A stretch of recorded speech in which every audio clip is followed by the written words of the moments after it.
Hello. Did you need the room of requirement tonight also? Unlike coming in the room of requirement to do my homework, it always has whatever I require.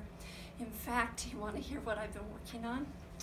I have been working on a Playfair Cipher so that I can send a secret message to all of my friends in Dumbledore's army. See, it looks like this. But you know what? I also have to give a presentation in my arithmancy class. And it's kind of hard, arithmancy, it's hard to say and it's kind of hard to learn. It is the study of the magical properties of numbers. And Professor Zollinger thinks it's easy, but I kind of think it's hard. But would you help me? Could I practice my presentation on you tonight?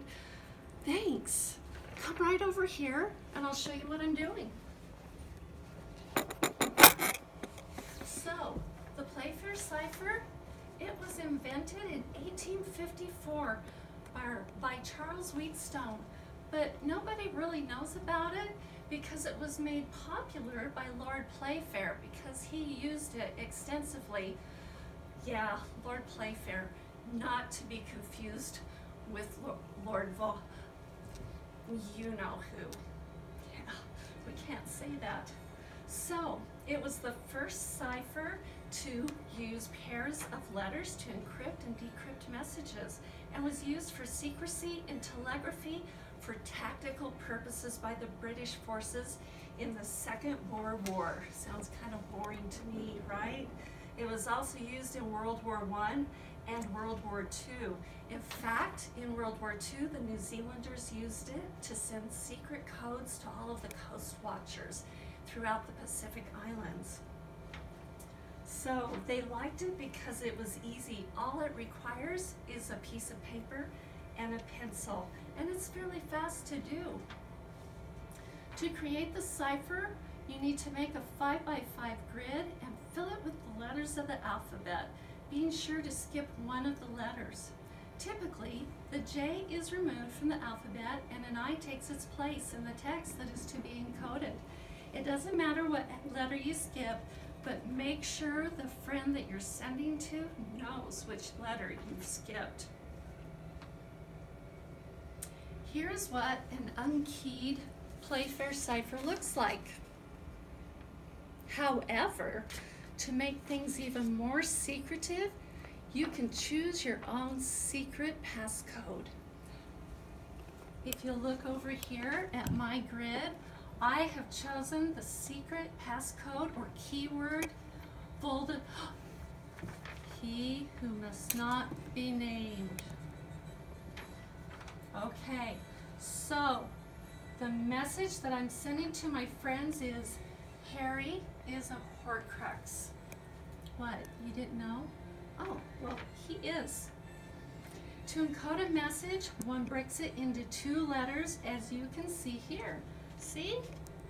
But if you have repeated letters, like the 2 R's in Harry's name, you need to replace that second letter with an X to make the code even more tricky for people to figure out what it is.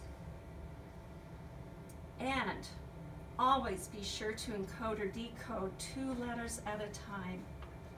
When encoding, one of 3 rules is always going to be true. They are either going to be in the same row, or in the same column, or they may form a box or a rectangle. And what you will need to do is when you're in the same row, have 2 letters in the same row, you will go from left to right. If you're in a column, you will go from top to bottom, or if you form a rectangle or a square, you will go from corner to corner. When decoding, you will do the opposite, moving right to left in the row, bottom to top in the column, but still left to right in the boxes. So, cracking on. Here's an example of how I have set up my code. HA, we look for the H and the A. Now remember, they're in the same column, so we're going to start at the top and go down to the bottom. So H becomes Q,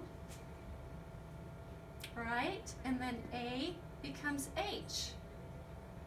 For our RX, we look for R and X. And see how it forms a rectangle? R, go to the next corner, becomes T. X becomes W. Y and I. So look for your Y and your I. They form another rectangle. Y becomes Z and I becomes H. And so forth. So see, it's pretty easy after all. See, you're just the same as I am. Thank you so much for helping me practice my presentation. Explaining the cipher to you is like being with a friend.